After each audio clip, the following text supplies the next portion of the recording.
దానికి ఎవరిని ఉద్దేశించి మాట్లాడట్లేదు. అది కొంతకాలమే. ఒక కలెక్టర్ పదవి ఉంటుంది, ఒక కలెక్టర్ ఉద్యోగం ఉంటుంది. అది ఎంతకాలము? 35 ఏళ్ళు 40 ఏళ్ళు. తర్వాత కలెక్టర్ లేడు అంటారు జనాలు. అవును కదండి, అది కొంతకాలమే. కానీ ఈ లోకంలో ఉద్యోగం వల్ల వచ్చే సంతోషం కానీ ఆనందం కానీ, లోకం వల్ల వచ్చే ఆనందం కానీ కొంతకాలమే. కానీ మీరు ఎక్కడైనా చూడండి, ఒక దేవుని సేవకుడు సేవ చేసి అతను చనిపోయిన తర్వాత కూడా ఆయన గురించి మాట్లాడుకుంటారు, ఆయన జ్ఞాపకం చేసుకుంటారు. సేవకుడే కాదు, క్రైస్తవుడు అయ్యండి ఆ కుటుంబంలో ఎవరైనా చనిపోతే వెనకాల ఉన్న వాళ్ళు కూతురులు, కొడుకులు, అల్లుళ్ళు వాళ్ళందరూ కూడా ఆయన చనిపోయిన రోజు ఆరాధన పెట్టుకుని దేవుని నామాన్ని మహిమపరిచి ఆ వ్యక్తిని జ్ఞాపకం చేసుకుంటారు. ఎందుకంటే నీతిమంతులు జ్ఞాపకం చేసుకుంటా ఆశీర్వాదకరమైన వాక్యం చెలవుతుంది కాక. దేవునికి మహిమ కలుగును గాక. హల్లెలూయా. కనుక నిజమైన ఆనందం ఎక్కడుందంటే దేవుని దగ్గరే ఉంది. నిజమైన సంతోషము దేవుని సొంతం ఉంది. అందుకని నేను అన్నాడు, నా సన్నిధిలో సంపూర్ణ సంతోషము కలదు. నిత్యానందం, నిత్య సంతోషము కావాలా? నా ఎద్దకు వచ్చి వారికి ఎంత మాత్రం తులసివేయను. ప్రయాసపడి భారం మోసుకుంటున్న సమస్తమైన వారి ద్వారా నా ఎద్దకు రండి, మీకు విశ్రాంతి కలుగజేసి సంపూర్ణ ఆనందము సంతోషమును నా మాట ద్వారా మీకు ఇచ్చి శాశ్వత రాజ్యానికి వారసులుగా చేస్తాను. ఇది అద్దిల్లు మనకి. ఏది? ఈ లోకము. ఇది అద్దిల్లండి. లోకము ధనాశ గతించిపోతుంది, కానీ దేవుని మాట గతించి. అందుకని ఏమన్నాడు, ఈ లోకంలో మన యాత్రికులము ప్రయాణికులమైనాం. ఒకడు బస్సు ఎక్కడానికి వైజాగ్ వెళ్ళడానికి, వైజాగ్ రాగానే బస్సు పెట్టుకోవాలి. అవునే కదా చెప్పండి. పూర్వం వెళ్ళేటనుకో బంధువుల ఇంటికి, ఆ పని అయిపోయినంటే మళ్ళీ ఆ ఇల్లు విడిచిపెట్టి వచ్చేయండి. మళ్ళీ ఎక్కడనుకో బస్సు, మళ్ళీ అమలాపురం రాగానే ఆ బస్సు వదిలేసి సొంత గృహానికి రావాలి. మన సొంత గృహము మన శాశ్వత నివాసాలు ఎక్కడంటే పరలోక రాజ్యం. హల్లెలూయా.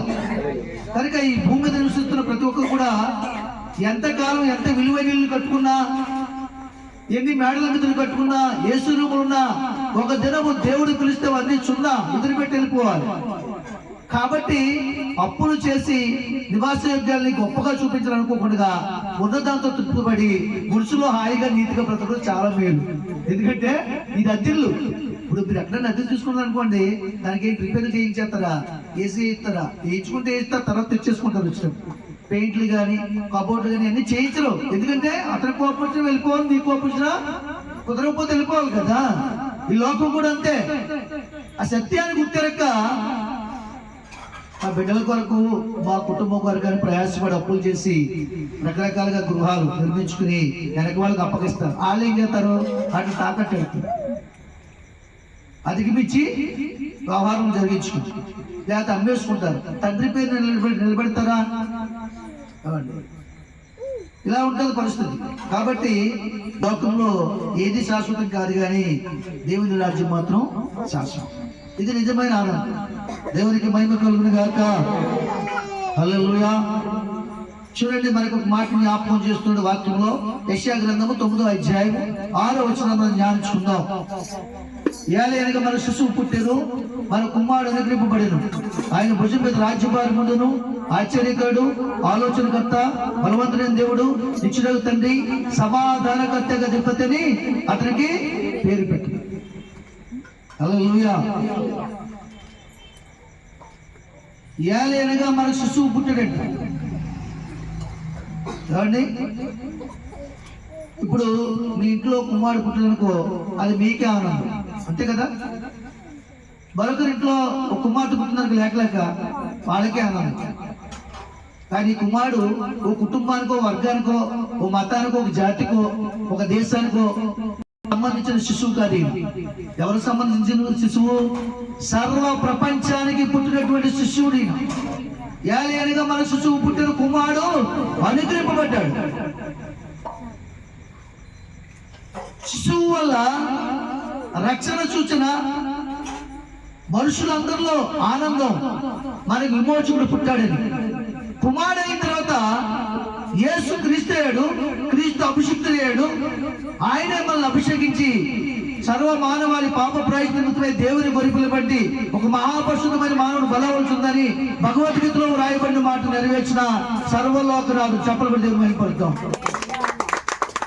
భగవద్గీతలో మాటలు చూసుకొని కావాలంటే సర్వ మానవాళి పాప ప్రాయశ్చిత్తమై దేవుని గొర్రెపిల్ల వంటి ఒక మహాపరిశుద్ధమైన మానవుడు బలవలసింది.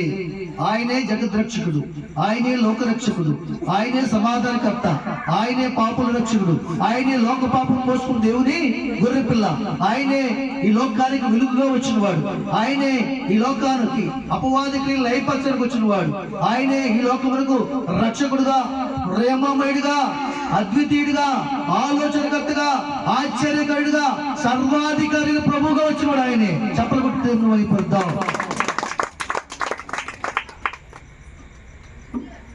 కనుక దేవుని సన్నిధానంలో ఏలేనుగా మన శిశువు పుట్టాను. ఆ శిశువుడు ఎదిగి కుమారుడిగా ఈ లోకానికి అనుగ్రహించబడ్డాడు. ఇది నిజమైన ఆనందమా కాదా? ఎవరింట్లో అయినా ఒక్కడు పుడితే వాళ్ళకి ఆనందం, కానీ ఇది అందరింట్లో పుట్టాడైనా.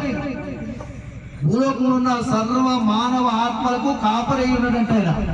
అందుకని యేసుక్రీస్తు అందరికీ ప్రభు అన్నాడు. ఎందుకంటే ఆయన నమ్మిన వారిని నమ్మని వారిని కూడా కృప చూపించి బ్రతికిస్తున్నాడు కదా. మరి ఈ భూలోకంలో ప్రతి మనిషి కూడా మనకే తేడాలు. మీరు ఆ మతం వాళ్ళు, ఈ మతం వాళ్ళు, మీరు ఆ భక్తి వాళ్ళు, ఈ భక్తి వాళ్ళు, ఆ భక్తి వాళ్ళు, ఈ ఆచారం ఆ ఆచారం. ఆయనకి తేడాలు ఏమి లేవు. తగిన కాలం ముందు నిర్ణయ కాలం చెప్పిన పొలిమేరలు ఉంచాడు. ఆ పొలిమేరలో ఉంచినటువంటి వాగ్దానాన్ని, ప్రేమని ఒక దినమున ఆయన నెరవేరుస్తాడు. ఇంతకాలానికి ఇప్పుడు ఎత్తుకోట శ్రీ గారి వయసు ఇంచుమించు 52 సంవత్సరాలు ఉంటాయి, ఒక 53 కానీ. నాకు రేపు 56 వస్తుంది, జనవరి 1కి. నువ్వు మా మధ్య 2-3 సంవత్సరాలు ఉంటాయి తేడా, అంతే. ఇంతకాలానికి ఆయన నిర్మించుకున్న గృహం దగ్గర ఆరాధన జరుగుతుందంటే నిర్ణయ కాలం ఇప్పుడు జరిగింది. చెప్పలు దేవుడు ఏర్పరచండి. రమేష్ పుట్టి చాలా కాలం అయింది, చాలా సమస్యలు ఎదుర్కొన్నారు, కానీ వాడ లైఫ్ మార్పు, మనుషుల యొక్క దృష్టి, ఆలోచన. ఎవడైనా మారుతాడు కానీ వాడు మాత్రం మారడండి. అలాగే చర్చికి వెళ్తున్నప్పుడు కూడా, ఎరా నువ్వు చేరిపోయి పెట్టరా పారంకోల్ గ్రూప్లో, నువ్వు చర్చికి వెళ్ళిపోతున్నావా అని కొంతమంది యవ్వన ఫ్రెండ్స్, వాళ్ళకి తెలిసిన వాళ్ళు అతను అడగడం కూడా జరిగింది. మీరు ఈ విషయంలో ఎవరేం మాట్లాడతారు, ఇది నా మనసుకు సంబంధించిందని చెప్పి అతను రావడం జరిగింది. చెప్పకూడదు. ఇదంతా ఎందుకు చెప్తున్నానంటే, ఒక మనిషి వెనక భక్తి విషయంలో కానీ, జీవిత విషయంలో కానీ, ఏ విషయంలో సాక్ష్యం ఉండాలి. హల్లెలూయా, నిజంగా గొప్ప భాగ్యమే. కనుక ఏలేనుగా మనం శిశువు పుట్టాను. నేను అంటాను, యేసుక్రీస్తు అంటే ఎవరో, ఆయన ఎలాంటి కార్యం చేస్తాడో వాళ్ళిద్దరి మనసులోకి ఆలోచన రావడమే శిశువు పుట్టడం. చెప్పలు కూడా దేవుడు మైపరచాలి. శిశువుగా ఉన్నప్పుడు కార్యములు జరగవు. శిశువును చూసి మనం ఆనందిస్తామంతే. బుద్ధులాడతాం, ఎత్తుకుంటాం, హత్తుకుంటాం, నా బంగారు కొండంటాం. అతని గురించి ఎవరైనా, ఆ పిల్లాడి గురించి, చిన్నవాడి గురించి ఎవరైనా చెడ్డ మాట్లాడితే అలాంటి మాట మాట్లాడుతున్నా. దేవుడు ఇచ్చేటప్పుడు నువ్వు బిడ్డని మనుషులను వచ్చినట్టు మాట్లాడుతూ ఆ పేర్లు ఈ పేర్లు పెట్టకు. నీకు ఇష్టమైతే నాతో మాట్లాడు, కానీ ఇలాగ నన్ను మనసులో క్షోభ కలిగించు దయచేసి ప్లీజ్ అని స్నేహితులు కూడా బతుమాలుతాం. అలాగే చెప్పాలి, ఎందుకంటే అంత ఇష్టం. అందుకే శిశువు ఏం చేస్తారంటే ఆనందం చేస్తారు. వాళ్ళు దైవ మందిరంలోకి వచ్చిన తర్వాత వాక్యం వినేటప్పుడు దైవ కృప ఎంత ఆనందిస్తుందో నాకు బాగా తెలుసు. ఎందుకంటే ఉపాధ్యాయుడు పాఠం చెప్పేటప్పుడు ఎవరు శ్రద్ధ కలిగిస్తున్నారు, ఎవరు శ్రద్ధ కలిగించలేదు, ఎవరు నిర్లక్ష్యం చేస్తున్నారు, ఎవరు దేవుని వైపు చూస్తున్నారు, ఎవరు మనుషుల వైపు చూస్తున్నారు, ఎవరు పక్క స్నేహితులతో మాట్లాడుతున్నారో బోధకుడు తెలియదా, ఉపాధ్యాయుడు తెలియదా, అలాగే ఎవరు దేవుని మీద మనసు పెట్టినా నాకు బాగుగా తెలుసు. కాబట్టి దైవ కృప చాలా చక్కగా వింటుంది. ఇద్దరు కలిసి వస్తారు, సమయానికి కూర్చుంటారు, వాక్యం వింటారు. శిశువుని ఏం చేస్తున్నారంటే వాళ్ళ హృదయంలో పుట్టిన శిశువుని, వాక్యాన్ని, దేవుని యొక్క ఆలోచన తలంపుల్ని అభివృద్ధి చేసుకుంటూ వస్తున్నారు. దేవునికి మహిమ కలుగునుగా. అలాగే అభివృద్ధి చేసుకుంటూ వస్తుండగా నా పుట్టినరోజు పండుగ చేయరా అది తలంపు కలిగించండి అని వేసే. మీకు అర్థమవుతుందా? మీరు పుట్టాను కదా మీ హృదయాల్లో, మీకు ఆలోచన కలిగించాను కదా, మరి నాకు పుట్టినరోజు ఫస్ట్ బర్త్డే చేయరా? చెప్పలు పట్టింది ఒకసారి. ఇది జరుగుతుంది వాళ్ళ హృదయంలో. యేసయ్య పుట్టాడు కదా, ఆ యేసయ్య బర్త్డే జరుగుతుంది. నాకు పుట్టినరోజు చేయరా డాడీ, మమ్మీ అని తలంపు యేసు ప్రభు కలిగించాడు. ఏమండి, అక్కడికి వచ్చిన వెంటనే వీళ్ళకి ఏదో ఒక విధంగా తను రమేష్ ఏ వృత్తి చేస్తున్న ఆ వృత్తిలో ఒక వాహనాన్ని కూడా దేవుడు ఇచ్చాడు. చెప్పలు కూడా దేవుడు భయపడతాం. ఎస్, పుట్టినరోజు చేయాలంటే మరి వనరులు కావాలి కదా. ఆ వనరులు ఎవరు ఇవ్వాలి? దేవుడు ఇవ్వాలి. వాళ్ళకి చిన్న వనరు ఇచ్చాడు, కుటుంబంలో మంచి సమాధానం ఇచ్చాడు. లోపల జరిగిన సందర్భానికి కుటుంబం చిన్న అయిపోతుంది. రకరకాల ఆలోచనలు, అపవాద సంబంధాలు కూడా ఉన్నాయి. కానీ దేవుడు సమాధానకర్త. మన మధ్య వాళ్ళని మన వాళ్ళే వాళ్ళ సమాధానపరిచి మరలా అంటుకట్టబడి దేవుడి నడిపించి స్థిరమైన వాక్యం పెట్టి హృదయంలో విశ్వాసం నడిపిస్తూ ఎదిగినటువంటి శిశువుకి బాలుడినప్పుడు జన్మదినం జరుగుతుంది. చెప్పకూడదు, దేవుడు భయపడుతాం. హల్లెలూయా. మన శిశువు పుట్టను, మన కుమారుడు అనుగ్రహపడు. ఈ కుమారుడు ఎలాంటి వాడు, ఈయన ఏం చేస్తారు వారి జీవితంలో, మన జీవితంలో ఏం చేస్తారు, ఈ భవిష్యత్తు ద్వారా మాట్లాడుతున్న వారి జీవితాలు ఏమి చేయగలరు ఆయన అన్న మాటలు ముందు చూద్దాం. లూకా సువార్త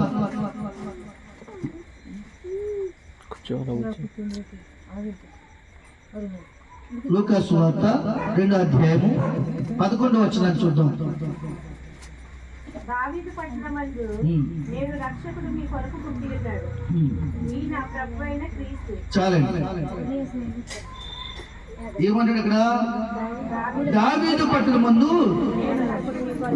నేడు రక్షకుడు మీ కొరకు పుట్టి ఉన్నాడు, ఈయన ప్రభువైన క్రీస్తు దగ్గర వర్ణేస్తుంది ఒకటంకి. ఆ కింద చూస్తే భాషాంతరమున క్రీస్తు అనే శబ్దములకు అభిషిక్తుడని అర్థమను. సరే, యేసు అనగా రక్షకుడు, క్రీస్తు అంటే అభిషిక్తుడు. ఈ శిశువు కుమారుడు అనుకరించబడి దావీదు పట్టణమందు నేడు మీ కొరకు అభివృద్ధి అయ్యి మిమ్మల్ని రక్షించే రక్షకుడుగా పుట్టున్నాడు. దేవుని స్తోత్రం. చూడండి, పసిపిల్లవాడుగా ఉన్నప్పుడు తల్లిదండ్రులకి కుమారుడి మీద ఏ ఆలోచన అంటే తన వల్ల ఏదైనా లాభం సంపాదించుకోవాలి. కానీ దాన్ని పెంచుతారు, పోషిస్తారు, వాళ్ళ మైండ్ సెట్ ని బట్టి చదివిస్తారు, అభివృద్ధిలో తీసుకొస్తారు. ఉద్యోగం వచ్చిన తర్వాత, యవ్వన ప్రాయంలోకి వచ్చిన తర్వాత, 20 ఏళ్ళ తర్వాత చదువు పూర్తయ్యాక ఉద్యోగం కోసం ఎదురు చూస్తూ అప్పుడు అతను తల్లిదండ్రులకి సంరక్షకుడుగా ఉండాలని, పోషకుడుగా ఉండాలని ప్రతి తల్లి ఆలోచన చేస్తారా? చేయరా? చేస్తారు. అందుకే చెప్తున్నాడు, శిశువుగా మీ హృదయంలోకి వచ్చినటువంటి క్రీస్తు కుమారుడుగా ఎదిగి ఫలించి యేసుక్రీస్తుగా మీ మధ్యకి వచ్చి ఇదిగో దావీదు పట్టణమందు నేడు మీ కొరకు రక్షకుడు పుట్టినాడు. మీ కొరకు అంటే మన కొరకు అంటే వీల్లేదు. క్రైస్తవుల కొరకు పుట్టలేదైనా, క్రైస్తవేతల కొరకు, సర్వ సమాజం కొరకు, సర్వ మానవాళి కొరకు, సర్వ ప్రజల కొరకు, సర్వ మానవ ఆత్మల కొరకు ఆయన పుట్టినాడు. దావీదు పట్టణమందు మీ కొరకు రక్షకుడు పుట్టినాడు. ఇది నాతో చెప్పాను, మీ కొరకు రక్షకుడు పుట్టినాడు నేడని, నేడు క్రీస్తు పుట్టినది.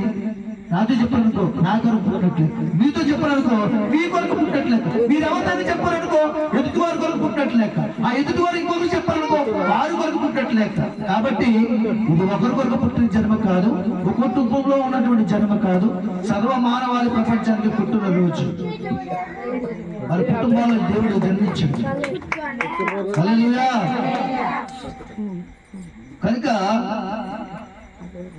తద్రక్తం పరమార్థం పుణ్యదానే బలియాగం అన్నాడు భగవద్గీతలో, పురాణాల్లో కూడా, ఉపనిషత్తులో కూడా. అంటే తనదైన రక్తాన్ని సిందించి వెల ఇచ్చి పరిహారం చెల్లించి పుణ్యయాగం చేశాడు. కాబట్టి మానవాళ్ళందరికీ రక్షణ వచ్చింది. దీనికి ఒక చిన్న ఉదాహరణ చెప్తాను. మన గ్రామంలో ఎవరిని విమర్శించడానికి కాదు, ఏ దేవుళ్ళని దేవతల గురించి మాట్లాడడం గురించి కాదు, మన మధ్య జరుగుతున్న సందర్భాన్ని మీ మధ్య ఉంచుతారు. ఒక అబ్బాయి చాలా అలర్గా ఉండి ఒక అమ్మాయిని పాడు చేసి జీవితాన్ని పాడు చేస్తుంది అనుకోండి, ఆ కుటుంబం వెళ్ళి కంప్లైంట్ ఇస్తుంది, పోలీస్ స్టేషన్ తీసుకెళ్ళి లోపల వేస్తారు, సుప్రీంకోర్టు కోర్టు వెళ్తారు, శిక్ష వస్తారు. ఆ శిక్షను వినిపించే జామీందారు కావాలొద్దా? జామీందారు కావాలండి.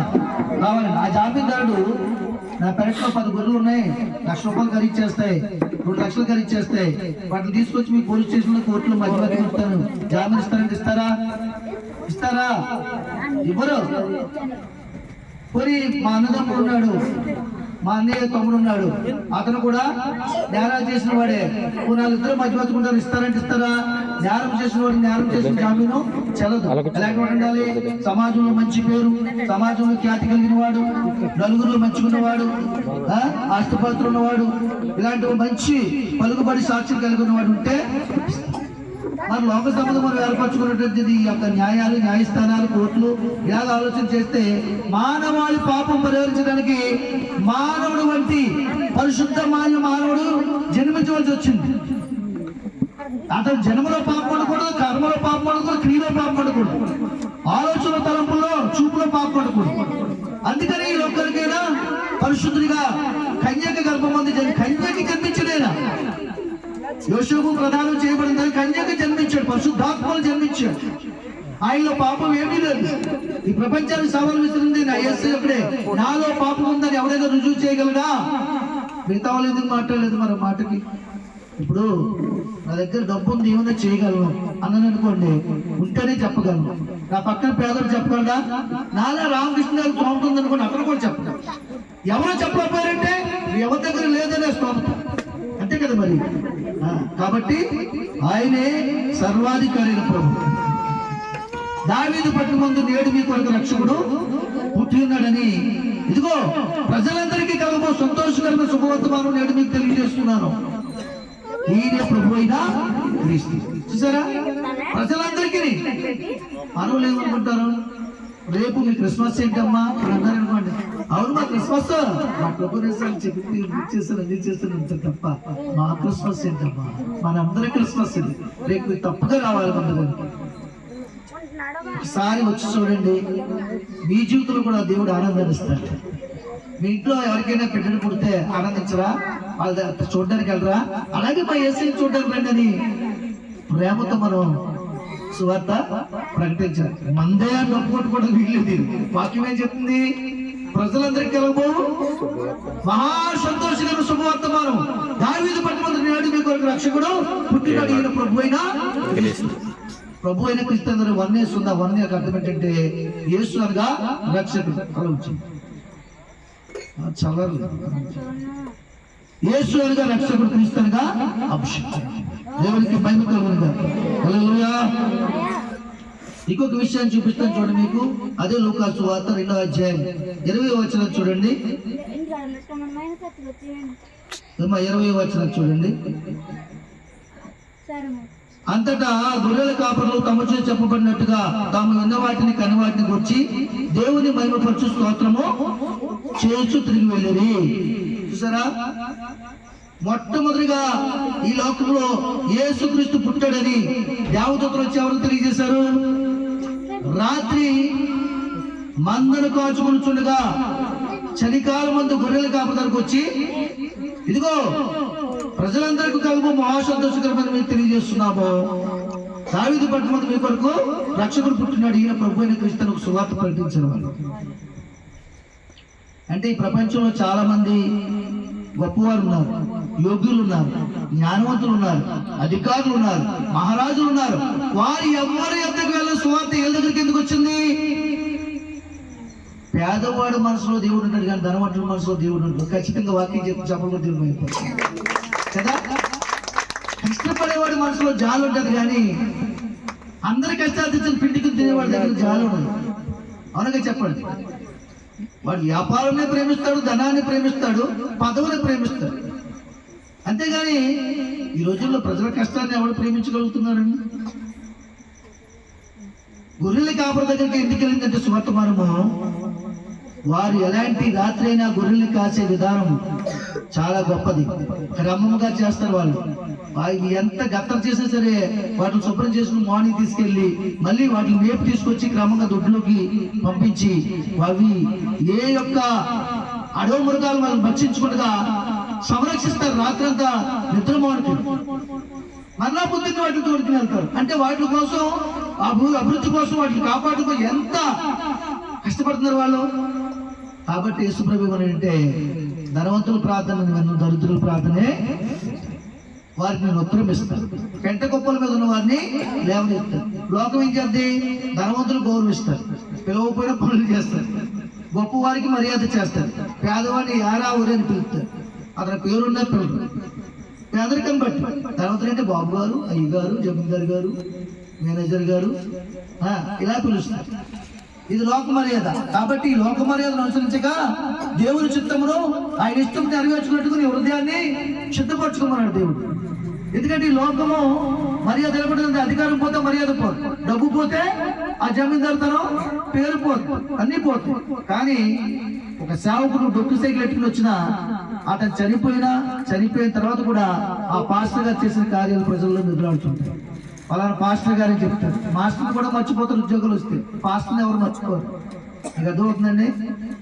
11 కాలం వందనాలు చెప్తారు, నమస్కారాలు చెప్తారు. పాస్టర్ గారు పేదరైన సార్ వందనాలు అంటారు. అందరూ కష్టం ఉందని కొంచెం సైకిల్ ఆఫ్ చేసి మాస్టర్ గారు మాకు కష్టం ఉంటే ప్రార్థన చేయండి, మీ దేవుడు కార్యం చేస్తారు అంటారు. శాశ్వత కాలం వరకు గౌరవ మర్యాదలు ఉంటాయి దేవుని దగ్గర. ఆయన ఇచ్చిందే దేవునికి మహిమ కలుగును గాక. కనుక గొర్రెల కాపులు గొర్రెల కాపు సువార్త అందించినప్పుడు వాళ్ళు ఏం చేశారు? వారు విన్నదాన్ని కన్నదాన్ని బట్టి ఆనందించారు, సంతోషించారు. ఇన్నాళ్ళు మీరు వాక్యం విని దైవ మందులోకి వచ్చి ఆ శిశువుగా పుట్టిన వాక్యాన్ని అభివృద్ధి చేసుకుని దాని ఆనందిస్తూ ఈ రోజు వారు విన్నదాన్ని కన్నదాన్ని ఈ కాలనీలో ప్రజలకి, ఈ యొక్క ప్రాంతానికి ప్రకటన చేయాలనే ఉద్దేశంతో వాళ్ళ మనసులో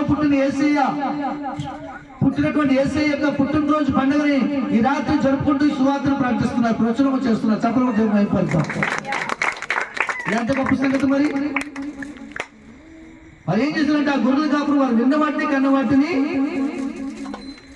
సాక్ష్యం చెబుతూ ఆ గొర్రెల కాపురు తమతో చెప్పబడినట్టుగా తాము విన్న వాటిని కన్న వాటిని వచ్చి దేవుని మహిమపరచు స్తోత్రం చేసి తిరిగి వెళ్ళేది. దేవుడికి మహిమ కలుగును. హల్లెలూయా. అంటే ఒక సత్యాన్ని మనం తెలుసుకోవాలి. ఇలాంటి కార్యాలు చేయాలంటే బాప్తిస్మే తీసుకోవాలి, లేకపోతే బాప్తిస్మం తీసుకుంటే క్రైస్తవులు అనేం కాదు. అది నీళ్ళ బాప్తిస్మం. బాప్తిస్మం తీసుకున్న చాలా మంది కూడా దేవుని అవమానపరిచే వాళ్ళు బయట లేరా? క్రైస్తవులు అయ్యండి దొంగలుగా, ద్రోహులుగా, దుర్మార్గులుగా, దుష్టులతో సహవాసం కలిపి చెడు పనులు చేసేవాడు లేరా? అలాంటి వారు బాప్తిస్మం తీసుకుని ఏంటి, తీసుకోకపోతే ఏంటి? కానీ ఆత్మలో దేవుడు పుట్టాలి, ఈ మనసులో దేవుడు. ప్రతి నిజమైన క్రిస్మస్ రేపు మార్నింగ్ చెప్తున్నాను కదా, ఒక రాజు హృదయాన్ని పుట్టాడు. ఆ రాజు ఎవరో, దేశం ఎలాగా దేవుడు నమ్మిందో అన్ని లక్షల మంది అంతమంది నమ్మబట్టే అది నిజమైన క్రిస్మస్, అది క్రీస్తు పుట్టినరోజు, అనేకుల హృదయాల్లో జన్మించడని ఆ రాజు ప్రకటన చేశాడు. ఆ రాజు ఎవరో సందర్భం మార్నింగ్ తెలియజేస్తాడు. నిజంగా నేను చెప్తాను, ఈరోజు వీళ్ళ హృదయంలో యేసుప్రభు పుట్టబట్టే, ఆ తలంపులు వాళ్ళ హృదయం ఉండబట్టే ఈ ఆరాధన చేయాలని ప్లాన్ చేసుకున్నారు. వాళ్ళు ఈ రకంగా ప్లాన్ చేయాలి, ఈ రకంగా టెంట్ వేయాలి, ఈ రకంగా సిద్ధపరచాలి, ఈ రకంగా చైర్స్ వెనకాల డెకరేట్. నిజంగా క్రిస్మస్ దైవ మందిరం ఎప్పుడే జరుగుతున్నట్టు చెప్పబట్టి భయపరచండి. ఇదంతా ఏంటి? తలంపు పుట్టాలి ముందు నీకు. యేసుక్రీస్తు ఎలాంటి వాడు, ఎలా మహిమపరచాలి, ఎలా కనపరచాలి, ఈ తలంపు కలిగి మనం దాన్ని ప్లాన్ చేసుకుని ముందుకు తీసుకెళ్ళాలి. నిజంగా నేను చెప్తాను, యేసయ్య వారి హృదయాల్లో జన్మించాడు. ఆయనే వాళ్ళ గర్భంలోంచి ఒక చిరునవ్వుని, ఒక ఆనందాన్ని, నిజమైన సంతోషాన్ని నెక్స్ట్ ఇయర్ కలుగజేస్తారని నమ్మకంతో చెప్తున్నాను. చెప్పడంతో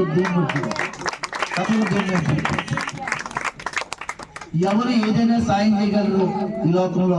డబ్బు, ధనం, బంగారు ఇవ్వగలరు, కానీ కుమారులు ఇవ్వాలి స్వచ్ఛము, గర్భఫలము ఆయన ఇచ్చుము. అది ఆయన వల్ల జరిగే కార్యం తప్ప మరెవరి వలన జరిగేది కాదు.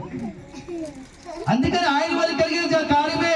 ఎవరి కార్యానికి అర్హులు కాదని పరలోకం నుంచి పరిశీలన చేసి ఆయనే తన బాగులు బలపరుచుకుని ఆయనే సగభాగమై తండ్రి అయిన దేవుడు కుమారుడికి లోకానికి దాసుగా రిక్తులుగా మానవ రూపం దాల్చుకుని మన వంటి మానవుల వలె కన్యక గర్భం జన్మించి మనందరి పాపం శాపం ఆయన వేసి మనం పొంది 3వ దినాలు లేచి పురుగుతాడే మరణమాని ముళ్ళకుడని చెప్పి దాన్ని విరిచి మనందరికి నిత్య జీవాన్ని కలుగజేసి రక్షకుడు అయ్యాడు. దేవునికి మహిమ కలుగును. హల్లెలూయా.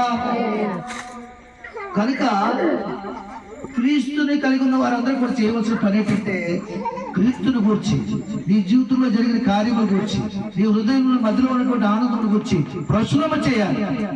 ప్రార్థన పెట్టుకుని అంటే చాలా మంది భయపడిపోతారు. ఓరు బాబాయ్, ప్రార్థనకి 5,000 అయిపోద్ది, మళ్ళీ 2,000 చర్చిలో క్రిస్మస్ కి పోలేమో అని భయపడిపోతుంది. ప్రచురము చేయడానికి భయపడిపోతున్నావు. ప్రచురము చేసే మనసు నీకుంటే సమస్తం నీకు సమకూరుస్తాడు దేవుడు. ఎందుకంటే దేవుని ప్రేమించిన వారికి, ఆయన సంకల్పం చెప్పిన పిలువబడిన వారికి, ఆయన సంకల్పం చెప్పిన ఆలోచన చేసిన వారికి, ఆయన నామాన్ని మహిమపరిచే వారికి సమస్తము సమకూడి జరుగుతున్నవే. దేవునికి మహిమ కలుగును గాక. తండ్రి అయిన దేవుని నిమిత్తం, కుమారుని నిమిత్తం ఆయన రాజ్యం ఆలోచన అయితే ప్రార్థన చేసి ముందుకెళ్తే ఆయన నడిపిస్తాడు. హల్లెలూయా. ప్రచురము చేసు, స్తోత్రము చేసు, దేవుని మహిమపరచు. వాళ్ళు చేసిందే కేరళ పార్టీ. ఈ రాత్రి చాలా మంది తిరుగుతారు. గదవుతుందండి. వాళ్ళు చేసిందే ఆ సువార్తలు విన్నవాటిని కన్నవాటికి వచ్చి చాలా మంది క్రైస్తవ సహోదరులు సేవకులు చాలా మంది ఇదంటే తిరుగుతూ వారు సువార్త ప్రకటిస్తారు. చాలా మంది నేడు మీ కొరకు రక్షకుడు పుట్టాడు. నేడంటే ఇప్పుడు నేడులో ఉన్నామా, గతంలో ఉన్నామా చెప్పండి మీరు.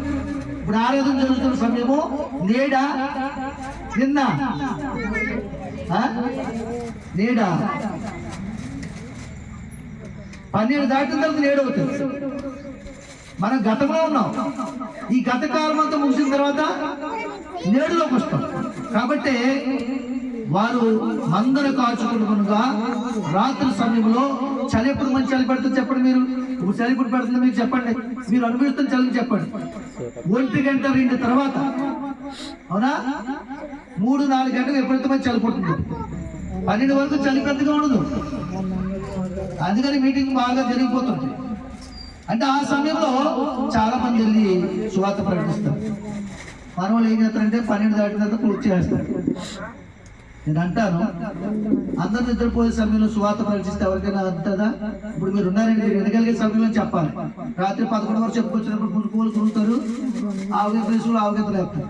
అవునా చెప్పండి. అలాగన్నామంటే మళ్ళీ మీదకి వస్తాం. తాగిపోతుండరే, తాగుపోతున్నావు. ఎరా తాగుపోతుండే, నాకు పేరు లేదా? నువ్వేమి పోయిస్తున్నావు రోజును? ఈ జోబులో డబ్బులు అడుగుతున్నాను నేను. తాగుపోతున్నా వెంటరా చెప్పు చెబుతాను అంటేనండా. నిద్రపోయావమ్మా, వాక్యం వినండి అమ్మా అనుకో. వినకపోతే ఏం చేద్దాం? మనస్సు అర్థమవుతుందా? కాబట్టి కేరళ పట్టు కూడా తెల్లవారుజాము చేస్తే తెల్లవారు చేసిన ఆ దినమంతా చేయొచ్చు. కాబట్టి అందరికి సువార్త వినబడుతుంది. తెల్లవారుతుగా మనం ప్రకటిస్తున్నాం అనుకోండి, అందరు లేచి ఉంటారు. ఓహో, ఇక క్రిస్మస్, కృష్ణుడు పుట్టాడా, అందరి కొరకు పుట్టాడా, ఆయన అందరికీ ప్రభువా, ఆయన శిశువు అయ్యాడా, ఎదిగి ఫలించాడా, ఈ విషయాలు ఒక ఆలోచన కలిగిస్తాయి ప్రజలకి. నిద్రపోయే సమయంలో ప్రకటిస్తే ఎవరైనా చెప్పండి, గోమూరు కుక్కలు తప్ప. అంటే ఇది తప్పు పట్టలేదు. అంటే మన ఎవరికి ఏం కావాలి? రెస్ట్ కావాలి. తగిన కాలం మంది సువార్త ప్రకటించాలి. పౌలు గారు ఏథెన్స్ పట్టణానికి వెళ్ళినప్పుడు ఆ పట్టణంలో చాలా మంది భక్తులు ఉన్నారు, కానీ వారు నిజమైన భక్తి చేయట్లేదు. ఆ పట్టణానికి 100 వీధులు ఉన్నాయి. ఇటొక వీధి, first, second, right side, second, third, left side, fourth, ఇలాగా ఆఖరికి వెళ్ళేటప్పటికి, ఊరు ఆఖరికి వెళ్ళేటప్పటికి 100 వీధులు ఉన్నాయి. 100 వీధుల్లో 100 గుళ్ళు ఉన్నాయి. 100 వీధుల్లో 100 గుళ్ళు ఉన్నాయి. కానీ ఒకే వీధిలో గుడి లేదు. ఆయన ప్రాంతం అంతా తిరిగి ఏ వీధిలో ఏ గుడి ఉంది, వాళ్ళు ఏ భక్తులు ఉంది, రెండో వీధిలో ఏ గుడి ఉంది, అన్ని పరిశీలన చేసుకుంటూ వెళ్ళి ఒక్కొక్కరు ఏ ఆచారం ఉన్నారు, ఏ భక్తులు ఉన్నారు, అన్ని కూడా కనుక్కొని అప్పుడు వాళ్ళతో స్నేహం చేసేది. ఇంకా అర్థమవుతుంది. మన వాళ్ళు దూరిపోతారు, గ్రామాలు వెళ్ళిపోయి సువార్త చేసేస్తారు. వాళ్ళు వద్దన్నా సరే ఆ తరుపుకి వచ్చేస్తారు. ఇది దేవుడికి అవమానమా మహిమ కాదు, అవమానమే. కాబట్టి ఏ ఊరిని వెళ్ళాలంటే ఊరి పెద్దలు కలవాలి, మన ఆచారం తెలుసుకోవాలి, మన ఆర్డర్ తీసుకోవాలి. నేను మన ఇంట్లోకి ఎవరైనా చొరబడిపోయి ఎట్టుకెళ్ళిపోతే దూరుకుంటామా? గ్రామం కూడా అంతే, కట్టుబాటు ఉంటుంది, ఒక పద్ధతి ఉంటుంది. అవునే కదండి. కాబట్టి దేవుడి సన్నిధిలో మనం వినగలిగే సమయంలోనే చెప్పాలి. అది వారి హృదయాలు చేరుతుంది. దేవునికి మహిమ కలుగును గాక. అయితే వారు ఆ సమయంలో ఎందుకంటే వారు ఎన్నో వాటిని కన్న వాటిని నచ్చనే కార్యము చేసి సాక్ష్యము చూపించి దేవుని మహిమపరచాలి. దేవునికి మహిమ కలుగును గాక. మంచిది. ఇంకొక విషయం చూపిస్తుంది. మత్తయి సువార్త 2:10-11 వచనాలు చూడండి. మత్తయి సువార్త 2 అధ్యాయం.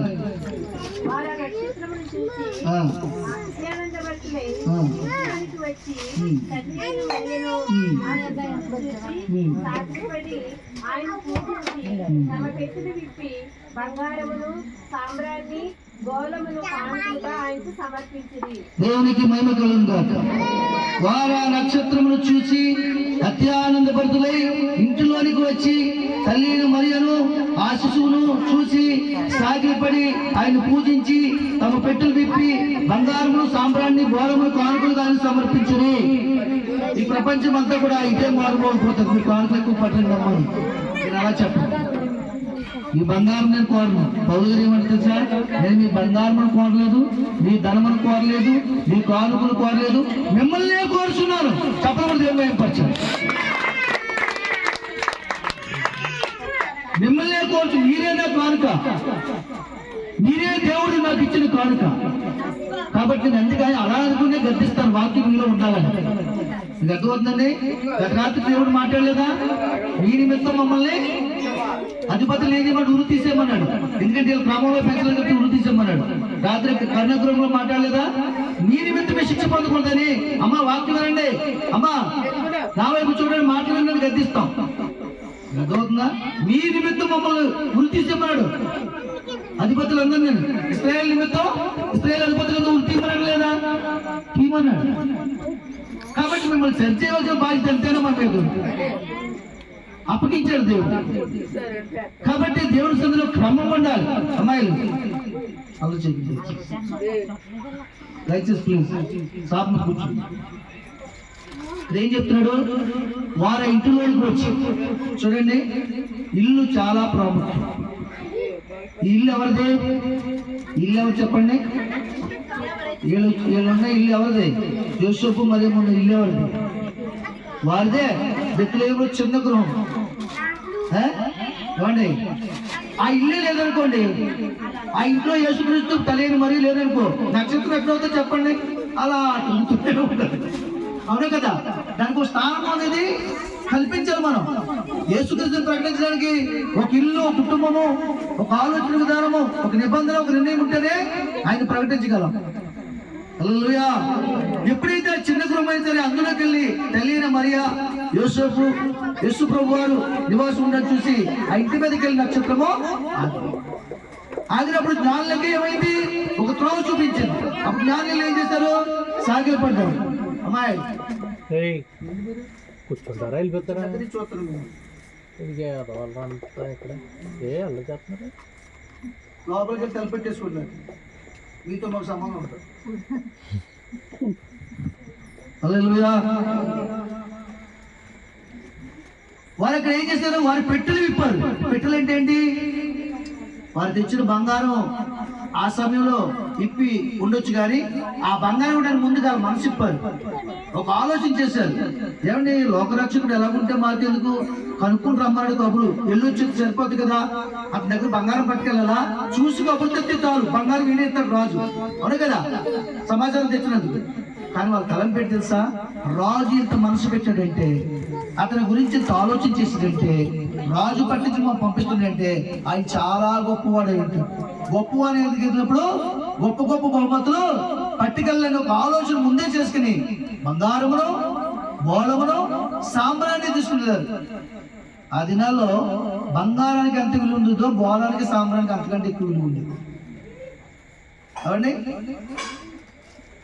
బోళం అనేది పరిశుద్ధతకి, సాంబ్రాన్ని అనేది నీతికి, బంగారం అనేది వెలుగుకి సాదృశ్యమైంది.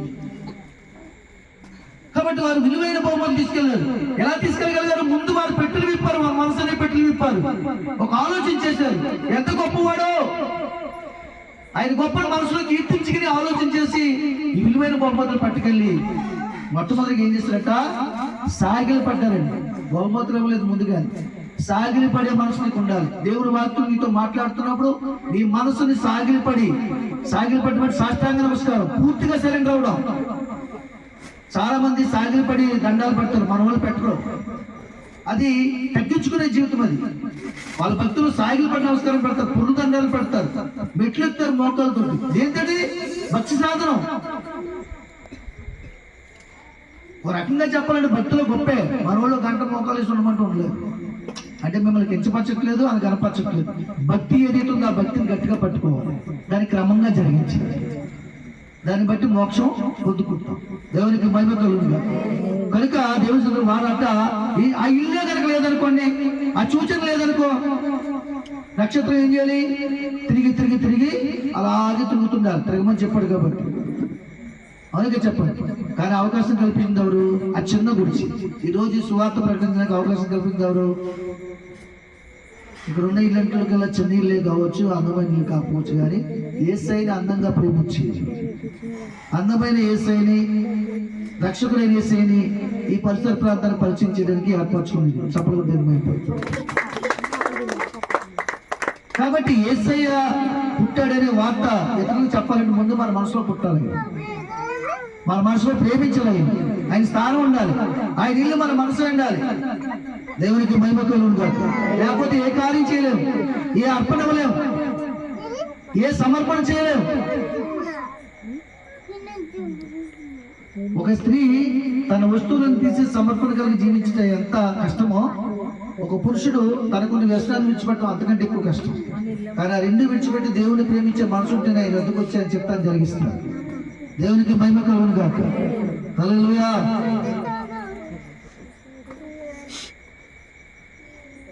చూడండి, అక్కడ ఒక మాట చూపిస్తాను మీకు. 2వ సమూయేలు గ్రంథము 6వ అధ్యాయం.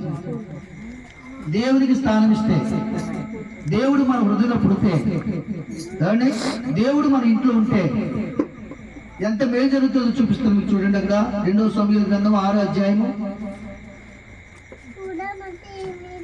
2వ సమూయేలు గ్రంథము 6వ అధ్యాయం 10, 11, 12 వచనాలు.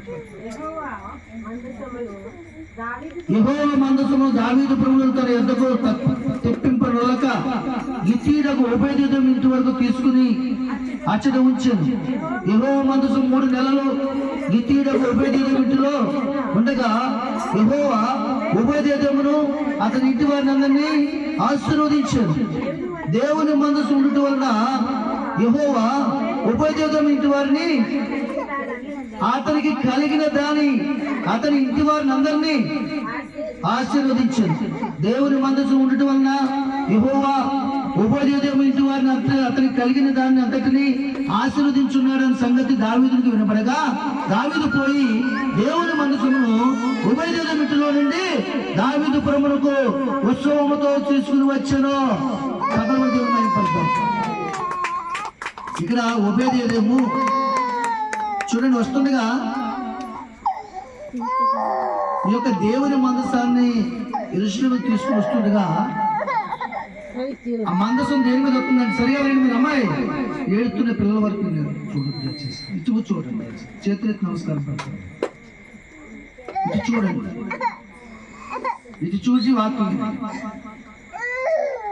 దేవుని మందసమును దావీదు 2 ఎడ్ల బండి కట్టించి ఆ బండి మీద దావీదు పురానికి తీసుకుని వస్తున్నాడు. తీసుకుని వస్తుండగా దారి మధ్యలో బయట తీసుకున్నాడు. దారి మధ్యలో ఒక గొయ్యిలో బండి పడి మందసం రూపొద్దు. మందసం రూపునప్పుడు బలమైన ఎవరు వస్తున్నప్పుడు పక్కన ఉంటాడు, అతని పేరు ఉచ్చా. అయ్యో దేవుని మందసం పడిపోతుందని చెయ్యి వేసి పట్టుకుంటాడు. కానీ అతనిలో పవిత్రత లేదు, వెంటనే అక్కడికక్కడే చనిపోతాడు. ఆ దృశ్యాన్ని ఓబేదెదోము చూస్తాడు, దావీదు చూస్తాడు, అందరూ చూస్తాడు.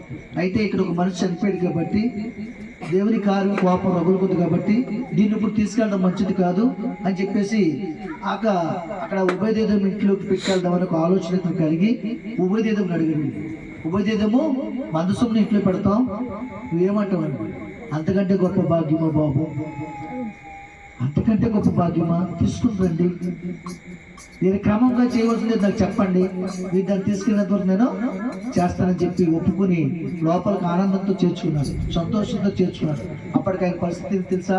ఆ ప్రాంతంలో ఊర్లో బహు పేదవాడు, అనేక సమస్యల చేత అపహాసం పొందుకుంటున్నాడు. అప్పులు, సమస్యలు, ఇరుకులు, లేమి స్థితి, అనారోగ్య పరిస్థితులు కుటుంబంలో ఉన్న వాళ్ళకి చాలా వేదన కలిగి ఉన్నాడండి. అలాంటి సమయంలో దేవుడు ఆలోచన దావీదు పుట్టించి, ఇదిగో నేను ఉండవలసిన స్థలము ఈ కుటుంబాన్ని బాగు చేసిన తర్వాత, ఈ స్థలమును బాగు చేసిన తర్వాత నేను ఉండవలసిన స్థలానికి వస్తాను. అందుకే మిక్కిలి కార్యము ఉద్యోగం జరిగించి నేను నా ప్రయాణాన్ని ఆపుకున్నానని దావీదు తెలియజేసి దావీదు ద్వారా ప్రేరేపణించి అక్కడ ఉభయదేవుల మందసం పెడతాడు. 3 నెలలు ఉంటుందట అక్కడ. చప్పలు కూడా దేవుని మహిమపరచండి. ఈ 3 నెలల కాలంలో ఉభయదేవుని ఎంతగా ఆస్వాదించాడంటే చెప్పలేనంతగా ఆస్వాదించాడు దేవుడు.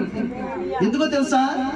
కేవలం ఆయన బాప్తిసం తీసుకోలేదు, అలాగే ధర్మశాస్త్ర ప్రకారం సున్నతి పొందలేదు, దేవుడు మందసాన్ని పెట్టుకోవడానికి ఎదరకు ప్రమాదం జరిగిన భయపడలేదు. ఇక అర్థమవుతుందండి. ఎదరేం జరిగింది? ఒక అతను చనిపోయాడు, మందసాన్ని పట్టుకున్నాడు. మందసాన్ని ఇంట్లో పెట్టుకుంటే ఏమవుతుంది? కుటుంబం చచ్చిపోతామేమో అని మన కొత్త తలంపు. అర్థమవుతుందండి. ఒకరి ప్రవర్తన బట్టి వాడిని దేవుడు శిక్షకు అప్పగిస్తాడు, ఒకటి మనసుని బట్టి వాడిని ఆశీర్వదిస్తాడు. అంతేనా? మనం కూడా ఏం చేద్దాం? మనకిద్దరు పిల్లలు ఉన్నారు కూడా, బాగా చదువు మెప్పిస్తున్నారు అనుకోండి, మంచిగా తీసుకొస్తే నా కొడుకు అది పెద్ద కొడుకు అమ్మ, వాడు మంచి లేడమ్మా, మరి చిన్న కొడుకు ఉన్నాడే, అలాంటి కొడుకు భూమి మీద మరి ఇద్దరు నువ్వే కన్నా కదా. అలాగే దేవుడు కూడా తన విరోధమైన ప్రవర్తన కలిగిన వాడిని గద్దిస్తాడు, బుద్ధి చెప్తాడు, శిక్షిస్తాడు. తనను చేర్చుకోవడానికి ఇష్టపడే వాడిని ఆశీర్వదిస్తాడు. నిజానికి పూజకు వచ్చాడు, అప్పటికే అప్పుల్లో ఉన్నాడు, సమస్యలు ఉన్నాడు. ఆ పూజకు వచ్చినట్లయితే రోజుకి ఏంటి దహనబలి ఇవ్వాలి, నైవేద్యం పెట్టాలి. ఇవన్నీ ఆడమేం కాదు, మనమే. మీకు అర్థమవుతుందా? మరోసారి చెప్తాను మీకు.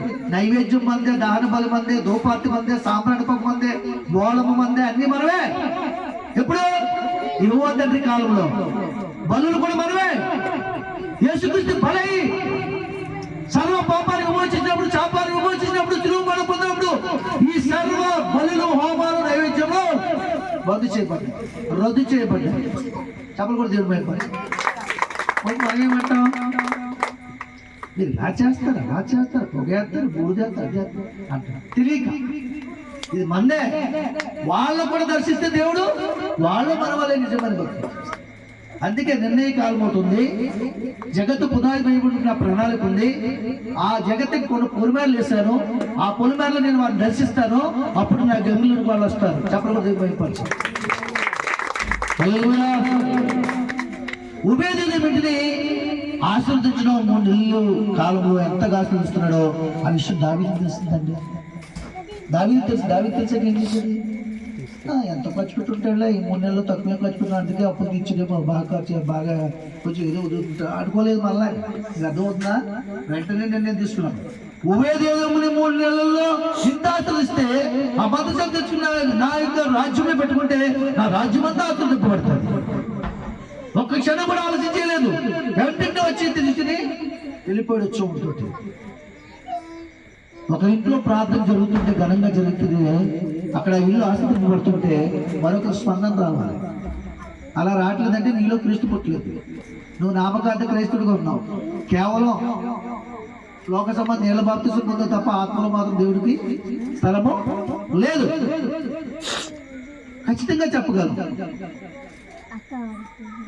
ఇప్పుడు వాక్యం వింటలేదమ్మా అన్నాను అనుకోండి, నేను మీరు ఎలా చెప్తున్నారండి? నేను వింటున్నాను కదా అనొచ్చు. అయితే అక్కడ వచ్చాక ఏం జరిగిందని అడిగినప్పుడు ఇలా జరిగిందని నువ్వు చెప్తే వింటున్నట్టు లెక్క, మౌనంగా ఉంటే వింటున్నట్టు లెక్క. అవును కదా? చెప్పండి. అలాగే ఒక వ్యక్తి ఆశీర్వదింపబడే ఆశీర్వాదం మనం గమనించాలి, ఆలోచించేయాలి. అప్పుడు మనం ఏం చేయాలి? తొందరపడతాం. ఆశీర్వాదం ఇంట్లో రావాలి, ఆ కార్యం ఇంట్లో జరగాలి, ఆ సంతోషం ఇంట్లో ఉండాలి. ఇలాంటి మనసు కలిగి ముందుకెళ్ళిన వాళ్ళు నిజమైన క్రైస్తవులు. వారు దేవుని మహిమపరుస్తారు. ఉభయదేవుని ఇంట్లో స్థానం ఇచ్చాడు కనుక ఆ ఇంట్లో ఉన్న శాపం పోయింది, పాపం పోయింది, కష్టాలు పోయాయి, నష్టాలు పోయాయి, ఆశీర్వాదానికి వారసులై. దేవునికి మహిమ కలుగును గాక. హల్లెలూయా.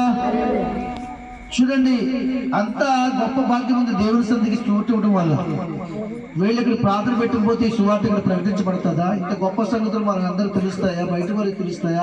ఇదంతా దేవుని మహిమార్థమే. ఒక 5,000 10,000 ఖర్చు అయితే అవుతుంది, కానీ దేవుడే ఇస్తాడు. దేవుడా ఆ నమ్మకం మీకుంటే మీరు కూడా ఖాళీ లేకుండా ఆరాధన పెట్టుకోవాలి. ఎందుకు మనం ఇలాగా ఇంటింటి ప్రార్థన పెడతాం? నువ్వు క్రిస్మస్ చేసేది చాలదా? ఇంటింటి ఎందుకు పెడతాం? క్రిస్మస్ చేస్తాం. ఇక్కడ ఉన్న వాళ్ళందరూ కూడా అక్కడికి వస్తారని నమ్మకం ఉంది రేపొద్దున. కానీ ఇక్కడే పెడితే అందరూ వింటారు, కొందరైనా వింటారు. అవునగా చెప్పండి. అందుకొరకు ఈ ప్రాంతంలో స్వార్థ ప్రకటించడానికి కుటుంబాన్ని ఏర్పరచుకున్నాడు. దేవుడికి ఆనందం పెట్టమని తలంపించాడు. ఆయన జన్మదినం గురించి తెలియజేస్తున్నాడు. ఆయన నిజమైన ఆనందం ఎక్కడుందో ఈ మనుషులు తెలుసుకోవడానికి ప్రకటన చేస్తున్నాడు. మన సుబ్రహ్మణ్యం పెట్టించుకున్నాడు. ఆయన బాప్తిసం తీసుకోలేదు. ఆయన బ్రతికినందుకు కృతజ్ఞతగా పెట్టుకున్నాడు. దేవుడు ఆయన అక్కడ కూడా స్వార్థ అందింది. ఎందుకు ఇంటింటా క్రిస్మస్ ప్రార్థన పెడతామంటే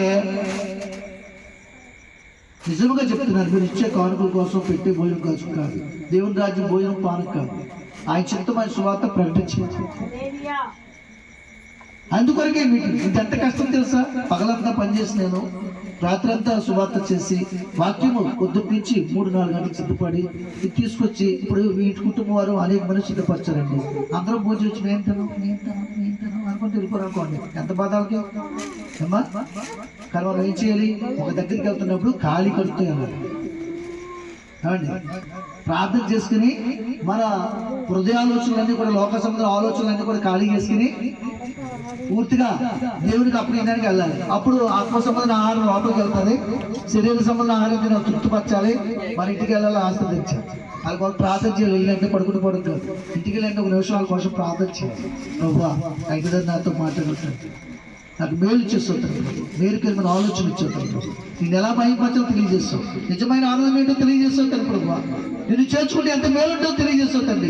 ఉభయదేవి పెట్టిన ఆశీర్వదించావు కదా ఆయన, ఆ ఇంటిని కూడా ఆశీర్వదించేయాలి. ఎందుకంటే మాకు చాలా మంచిగా మర్యాద చేస్తారు, కూర్చోడానికి చక్కని ఏర్పాట్లు ఇచ్చారు, తింటకు చక్కని ఆహారం ఇచ్చారు. అందుకంటే మేలేని మీ ఆహారం మాతో పంచుకుందామని ఆయన చిన్న ప్రార్థన చేసి మీరు పట్టుకున్నప్పుడు వారిని బట్టి మీ కుటుంబం, మిమ్మల్ని బట్టి వారి కుటుంబం దేవుడు ఆశీర్వదిస్తారు. చెప్పబడి దేవుడు మేము కనుక దేవుని సన్నిధానంలో దీనివల్ల వచ్చే మేలేంటి? దేవుడు మన ఇంట్లోకి వస్తే మన ఇంట్లో ఉన్న శాప పాపం పోతుంది, ఆశీర్వదింపబడతాం, అభివృద్ధి చెందుతాం. ఆయన మనసు ఎల్లప్పుడూ మనతోటే ఉంటారు. చెప్పబడి దేవుడు మేము ఒక్కసారి చేర్చుకుంటే ఏమి వెళ్ళిపోడు. నీ హృదయంలోకి వచ్చేస్తున్నప్పుడు నువ్వు చేసిన భక్తిని బట్టి నీ హృదయంలో ఆయన నివాసం కావాలంటాడు కదా. నీ దేవుని ఆలయాన్ని వెలుగురా, నిన్ను సొత్తు అయినారు, మిమ్మల్ని వెలపెట్టుకుని ఉన్నారు, మిమ్మల్ని ఖరీదారు కొని ఉన్నారు, నా రక్తం చదువుకొని అని చెప్తుండే. నీ హృదయమైన చిన్న ఆలయం నాకు కావాలంటాడు. ఆకాశం పట్టుదల దేవాది దేవుడు చిన్న పిడికిలంటే హృదయంలో నేను ఉంటానని చెప్తుండే. ఆయన ఎలా ఉంటాడంటే ఆయన మాటలు హృదయం ఉంటారు ఉన్నట్టే, ఆయన ఆజ్ఞలు కట్టడం అనుసరించి జీవిస్తే ఉన్నట్టే, ఆయన ప్రేమించే మనసులు ఉంటాయి ఉన్నట్టే ఉంటాడు కూడా. అప్పుడు మనం జీవితం మలచబడతాం, మన ప్రవర్తన మారుతుంది, ఆలోచన విధానం మారుతుంది, ఆశీర్వాదానికి వారసులు ఉంటాం. దేవునికి భయభక్తి కలుగును గాక. ఒక విషయం చూపిస్తాను చూడండి మీకు. కీర్తన గ్రంథం 21 కీర్తన 5-6 వచనాలు చదవండి. కీర్తన గ్రంథం 21 కీర్తన సమయం ఎంత ఉందైనా 5:8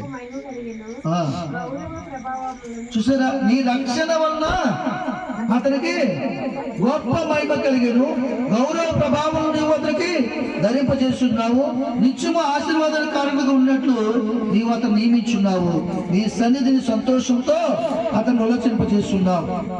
ఎంత గొప్ప సన్నిధి! రక్షణ వల్ల దావీదు పట్టణమందు నేడు మీ కొరకు రక్షకుడు పుట్టున్నాడు. ఈ రక్షకుడి వలన వచ్చే మేలు ఏంటది? ఈ రక్షణ వల్ల అతని గొప్ప మహిమ. ఈరోజు ఇక్కడ ప్రార్థన జరుగుతుంది, ఎవరింట్లోనూ ఇంత గొప్పగా వాక్యం వినపడుతుంది, ప్రార్థన జరుగుతుంది అంటే రమేష్ ఇంట్లో ఎప్పుడు వెళ్తున్నారు చర్చికి? దేవుడు నమ్ముకున్నారా? చాలా గొప్ప విషయం అనుకుంటారు. కొందరు అనుకోకపోవచ్చు, అనుకున్న వాళ్ళే కావాలి మనకి. నువ్వు ఇదే లెక్కేసుకుని నీ మనసులో నిన్ను మంచిగా చూసేవారే గురించే నువ్వు మనసులో ఆలోచించుకో. చెడ్డగా మాట్లాడే వారి గురించి నీ మనసులో పెట్టుకోవద్దు. పెట్టుకుంటే నువ్వు చెడిపోతావు. అది చెడు జరిగిన దాకా నీ మనసులో పకపోతావు. దేవుని స్తోత్రం. కనుక దేవుని సుందర ఆయన ఏం చెప్తున్నాడు? నీ రక్షణ వల్ల అతనికి గొప్ప మహిమ కలిగిన గౌరవ ప్రభావం అతనికి ధరింపజేస్తున్నావు. దేవుడు నమ్ముకున్న వాళ్ళకి ఏముంటాయి? గౌరవము, ప్రభావం. కాబట్టి వాళ్ళు ఏమంటారు తెలుసా? మీ దేవుని పిల్లలని మీకేంటండి, మీ దేవుడు గొప్పవాడు, ఆలోటు ఈలోటు అంటారేంటి? ఆయన అన్ని ఇవ్వగల సమర్థుడు. మీ నోట వింటారు మాట. చాలా మంది నోట మా దేవుడు మాకు అన్ని చేయగల సమర్థుడు విన్నాను, ఏమీ ఇవ్వలేదని మాట మీ నోట వింటున్నానమ్మా. అంటారంటరా మీ దేవుడు నమ్ముకోవాలంటే మామూలు విషయం కాదు. కరెక్ట్ గా ఉండాలి, యథార్థంగా ఉండాలి, యథార్థంగా భక్తి చేయాలి, మనసు అర్పించాలి, వ్యసనాలు ఉండకూడదు. అప్పుడే మేము వస్తాం. అన్ని విడిచిపెడితే మమ్మల్ని భగవంతుడు చేయకండి అంటారంటరా. శిష్టమంతా తెలుసు వాళ్ళకి మనకంటే ఎక్కువ. దేవుడు స్తోత్రం. దెయ్యాలు కూడా తెలుసు దేవుని వాక్యం, తెలీదా? తెలుసు. మనుషులకు తెలుసు, మనుషాత్మ తెలుసు, దెయ్యాలు తెలుసు, లోకనాథులు తెలుసు, అధికారులు తెలుసు, అందరికీ తెలుసు దేవుని వాక్యం. కానీ దాన్ని ప్రకటించడానికి యేసయ్య వాక్యం మన మనసులో పుట్టాలి. అది నిజమైన క్రిస్మస్. దేవునికి మహిమ కలుగును గాక. గౌరవ ప్రభావం అతను కలుగును. నిత్యము ఆశీర్వాదాలు కాటుకుంటున్నట్లు ఇవత నియమించున్నాం. ఈ పని ఎవరైనా చేస్తారండి? నిత్యము ఆశీర్వాదంగా, నిత్యము మనకి రెట్టింపు ఆశీర్వాదాలు డబ్బులు ఇచ్చేవారు ఎవరు ఉన్నారా? నిత్యము కొన్నాళ్ళే ప్రేమిస్తారు. ఒక అధికారి యజమాని ఉద్యోగస్తుని ఎవరికి కొన్నాళ్ళే, రిటైర్మెంట్ తర్వాత ఆదాయం మనకు రాదు. కానీ ఈయన నమ్మితే గౌరవ ప్రభావం, మహిమ, సర్వోన్నత స్థలంలో దేవునికి మహిమ, ఇష్టమైన మనుషులు భూమి మీద సమాధానం పొందుకున్న వారికి గౌరవ ప్రభావములు, దేవుని బట్టి ఆనందం, సంతోషము, నిత్యము ఆశీర్వాదానికి వారసులు ఉంటారు. దేవునికి మహిమ కలుగును గాక. అంతేకాదు ఏం చెప్తుంటే అక్కడ, నీ సన్నిధిని సంతోషంతో అతన్ని ఉల్లాసింప చేస్తున్నాం. ఇలాంటి వారు ఎక్కడ ఆనందిస్తారట? ఆయన సన్నిధిని కనబడే మాటలను బట్టి, ప్రార్థన బట్టి, ఏమండి పాటలను బట్టి ఆయన మనతో మాట్లాడుతుండు. మంచి సంతోషం. యేసు ప్రభుని 8వ రోజు చూసినప్పుడు సుమయోను ఆనందించలేదా? పరవశుడైపోయలేదా? ఆత్మ ఆనందించాడు. అన్నా కూడా పరవశురాలు అయిపోయింది. 7 ఏళ్ళే భక్తితో కాపురం చేసింది, 84 ఏళ్ళు భక్తి చేసింది. ఆయన కొరకు, మెస్సియా కొరకు కనబడుతున్నారు వాళ్ళిద్దరు. ఆయన ఎప్పుడైతే వస్తాడో మా జీవితంలో నిజమైన సంతోషం కనులారా చూసినప్పుడు, మనసారి ఆస్వాదించినప్పుడు, ఆ 2 కళ్ళతో ఆత్మీయతతో మేము ఎదురు చూస్తున్న ప్రభువుని మేము చూసినప్పుడే మా జీవితానికి ధన్యకరం. నాకు భర్త లేకపోతే వెళ్ళొట్టు, భర్త ఉన్నప్పుడే కొంత హృదయంలో బాధ కలుగున్నానేమో కానీ ఇప్పుడైతే అమితమైన సంతోషం.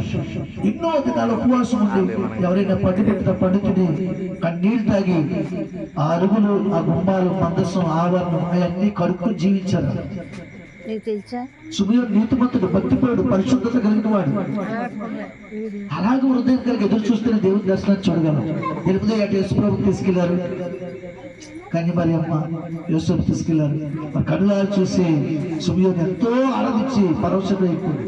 నాదా నీ కృప చెప్పిన దోషంలో పంపించేదైనా ఈ భాగ్యం నాకు చాలా. అదండి తృప్తి, దేవుడి సన్నిధిలో కలిగే ఆనందం. నీవు ఎదురు చూస్తున్నటువంటి దేవుడు నీకు దర్శనమిస్తే అంతకుమించిన ఆనందం మరొకటి.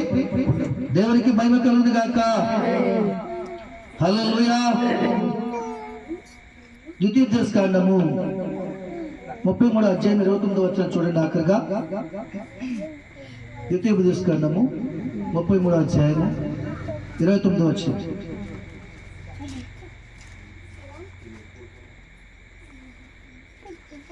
ఇశ్రాయేలు నీ భాగ్యం ఎంత గొప్పది, యెహోవా రక్షించి నిన్ను పోలిన వాడెవడు. చూసారా? ఇశ్రాయేలు నీ భాగ్యము ఎంత గొప్పది, యెహోవా రక్షించిన నిన్ను పోలిన వాడు. ఇప్పుడు చెప్పండి, ఒక ప్రశ్న వేస్తాను. ఇంతసేపు వాక్యం ఉన్నారు కదా. ఇప్పుడు దైవ కృపని రమేష్ని రక్షించాడా లేదా దేవుడు? ఎలా చెప్పగలుగుతున్నారు మీరు? బాప్తిస్మము తీసుకోపోయినా మనసులో దేవుని ప్రేమించి ఆయన సువార్తను ప్రకటిస్తున్నారు కాబట్టి, వీళ్ళు కూడా గొర్రెల కాపురంలో సాక్షులు ఉన్నారు కాబట్టి మీరు ఆత్మలో రక్షించబడ్డారు, ఆత్మచేత రక్షించబడ్డారని చెప్పగలరు. చెప్పగలరు ఏమైపరచండి. మరి ఇంతకు ముందు నీళ్ల బాప్తిస్మం తీసుకున్న వాళ్ళు ఇటువంటి కార్యం చేయకపోతే వాళ్ళకి ఇంకా రక్షణ సమీపంగా లేదని అర్థం చేసుకోగలరు.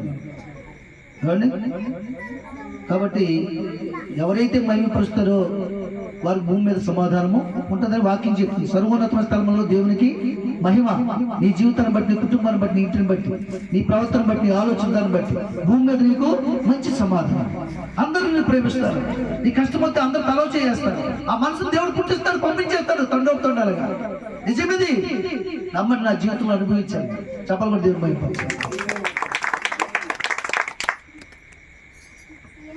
ఒక ప్రశ్న వేస్తాను అనుకో, మీకు చాలా తెలుగుగా సమాధానం చెప్తాను. అలా అది వచ్చేసి మళ్ళీ